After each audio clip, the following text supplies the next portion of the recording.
Hello guys, അപ്പോൾ ഇന്ന് നമുക്ക് ഇറച്ചിയില്ലാതെ ഒരു ഇറച്ചിക്കറി വെച്ചാലോ? അപ്പോൾ നമുക്ക് അതിനാവശ്യമായിട്ടുള്ള സാധനങ്ങൾ എന്തൊക്കെയാണെന്ന് നോക്കിയാലോ. ആദ്യം തന്നെ ഓമയ്ക്ക വേണം കേട്ടോ. കപ്പളങ്ങ, കപ്പയ്ക്ക അങ്ങനെ പല പേരുകളിൽ അറിയപ്പെടും. നമ്മൾ ചീനിച്ചട്ടി വെച്ചു. ചീനിച്ചട്ടിയിലേക്ക് കടുക് വറുത്ത് കഴിഞ്ഞിട്ട് നമ്മൾ കുറച്ച് ഇഞ്ചി വെളുത്തുള്ളി ചതച്ചതിട്ടിട്ടുണ്ട്.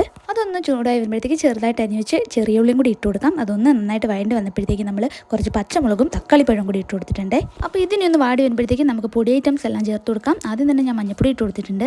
കൂടെ തന്നെ ഞാൻ മുളക് പൊടി മല്ലിപ്പൊടിയും കൂടി ആഡ് ചെയ്ത് കൊടുത്തിട്ടുണ്ട്. അപ്പോൾ അതിൻ്റെ പച്ചമണം ഒന്ന് മാറി വന്നപ്പോഴത്തേക്ക് നമ്മുടെ ഓമയ്ക്ക ഇട്ട് കൊടുത്തിട്ടുണ്ട് കേട്ടോ. അപ്പം ഓമയ്ക്കയിൽ നന്നായിട്ട് വെള്ളമുണ്ട്, അതുകൊണ്ട് പ്രത്യേകിച്ച് വെള്ളമൊന്നും ഒഴിക്കേണ്ട ആവശ്യമില്ല. ഇതിന് നന്നായിട്ട് ഉപ്പിട്ട് ഇതൊന്ന് വേവിച്ചെടുക്കാം കേട്ടോ. ഈ ഒരു സമയത്ത് നമുക്ക് അടപ്പ് മാറ്റിയിട്ട് കുറച്ച് കുരുമുളക് പൊടിയും കൂടി ഇട്ട് കൊടുക്കാം. ഇപ്പം തന്നെ കണ്ടോ അതിൽ നിന്ന് വെള്ളം ഇറങ്ങിയിരിക്കുന്നത്. ഇപ്പോൾ പ്രത്യേകിച്ച് നമുക്ക് വെള്ളമൊന്നും ആഡ് ചെയ്ത് കൊടുക്കണ്ട. നമുക്ക് ഇതിലേക്ക് ചിക്കൻ മസാലപ്പൊടിയും കൂടി ഇട്ടൊന്ന് വാങ്ങിയെടുക്കാം. ഇതിന് നന്നായിട്ട് ആ വെള്ളം ഒന്ന് വറ്റുന്നിടം വരെ ഇളക്കി എടുത്താൽ മാത്രം മതി. അപ്പോൾ നമ്മുടെ ഈസി ആയിട്ട് വയ്ക്കാൻ പറ്റിയ ഇറച്ചിയില്ലാത്ത ഇറച്ചിക്കറി ഇവിടെ റെഡി ആയിട്ടുണ്ട് കേട്ടോ. ഇനി നമുക്കിത് ചോറിൻ്റെ കൂടെ കഴിച്ച് നോക്കാം.